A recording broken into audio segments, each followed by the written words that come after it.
Bagaimana kalau tiba-tiba Biden mundur dari posisinya sebagai Presiden Amerika yang ke-46 karena alasan kesehatan, walau aslinya sesungguhnya adalah disuruh mundur? Apa yang akan terjadi pada dunia? Kamala Harris jadi presiden. Siapa wakilnya Kamala? Hillary Clinton atau Nancy Pelosi? Keduanya adalah Iron Lady, wanita besi. Hillary hobinya perang dan cita-citanya memang pivot to Asia Indo-Pasifik tentunya, bukan Asia Barat dan Timur Tengah. Setelah itu, Kamala Harris dilengsarkan. Ini hanya skenario. Sebenarnya yang ditarget dari awal adalah Kamala Harris, wakil presiden Amerika saat ini yang dianggap titik lemah bernegara Amerika. Kalau terjadi perang dengan Tiongkok, sungguh Kamala titik lemah Amerika. Jika Kamala jadi presiden, lebih mudah mengimpeachnya, karena mengimpeach presiden itu ada, mengimpeach wakil presiden masih dicari jurusnya di Amerika saat ini. Kemudian tak lama setelah Kamala jadi presiden, Kamala digeser melalui impeachment. Itu skenario melalui mundurnya Biden. Atau sejak awal Kamala yang diganti, presiden tetap Biden. Namun dengan alasan kesehatannya Presiden Biden, si nomor 2 wakil presidennya yang jadi chief in command adalah alternatif terakhir. Belum pernah terjadi dalam sejarah yang digulingkan adalah orang nomor 2, second in command di Gedung Putih, di-impeach. Kamala saat ini diserang bukan oleh Partai Republik tetapi di dalam Partai Demokratnya sendiri. Dia diserang. Jadi sesungguhnya bukan Biden yang ditarget, bukan Biden yang akan mundur, namun bagaimana menjungkalkan Kamala Harris oleh Partai Demokrat sendiri. Itulah kejamnya politik. Dia dipakai untuk menarik suara minoritas kemarin untuk pemenangan presiden. Setelah tercapai, ya minoritas tetap menjadi warga negara kelas 3 atau kelas 2 di Amerika itu. Kemudian bernegara di Amerika kembali ke tujuan awal, maunya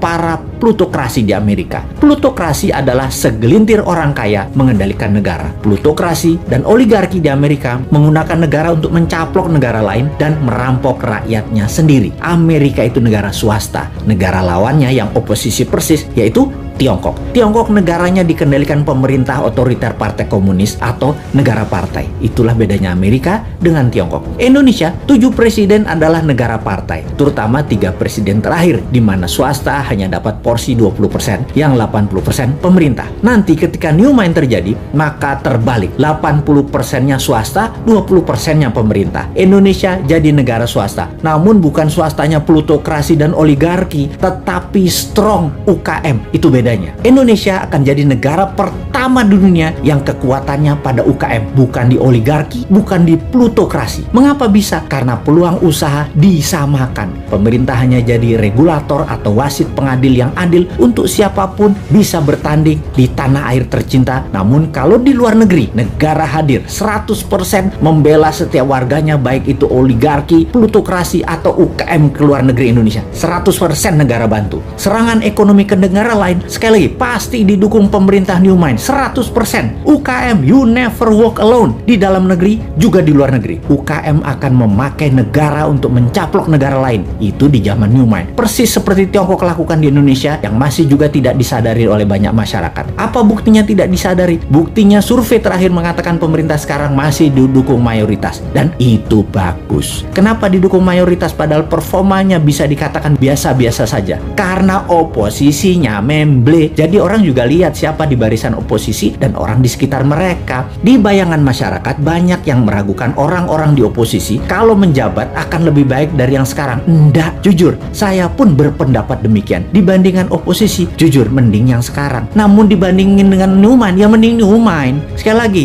kalau surveyornya mensurvei New Mind sebagai contender atau penantang incumbent dan oposisi di barisan Old Mind, rasanya beda. Puaskah Anda dengan kinerja Old Mind? Demikian kira-kira kalimat surveinya. Lalu dibandingkan dengan konsep New Mind, mana kira-kira pilihan masyarakat terhadap dua konsep bernegara itu? Siapa yang bakal unggul? Siapa yang bawa Indonesia 100 tahun di tahun 2045 menjadi negara superpower? Old Mind atau New Mind? Sekali lagi, sungguh kalau ditanya, di dalam Old Mind itu ada siapa? Oligarki di situ, politikus kawakan di situ, duit di situ, pejabat di situ, jabatan di situ. New Mind punyanya cuma semangat doang, tetapi berani. Kesimpulan, kita akan berhadapan di 2024. See you at 2024.